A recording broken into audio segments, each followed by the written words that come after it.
For today's episode, panibagong araw, panibagong luto. Tara, samahan nyo ako. Magluluto naman tayo ng pang pecha de peligro na ulam.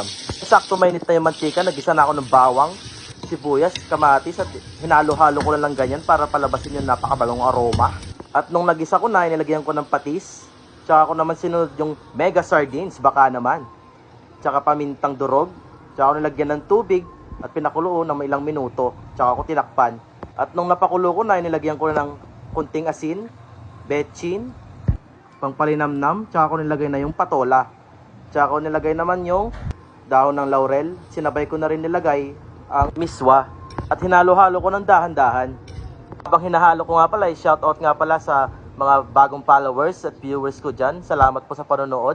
At ayun na nga, luto ng ating gisadong sardinas with patola and miswa. Tara, mag-plating na tayo. Siya nga pala, kung nakaabot na kayo sa video to, paki-follow, like, and share naman po kung nagustuhan niyo itong video ko. Paki-comment na rin po kung tagasan ka para malaman ko kung saan nakarating itong video ko at para mapasalamatan na rin kita. You know, it's tikman time.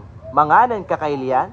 Siya nga pala, bago natin tikman, shoutout nga pala sa mga palagi nagsishare ng video ko. Salamat po sa suporta. Insubo na, nagimbaga ni Mon.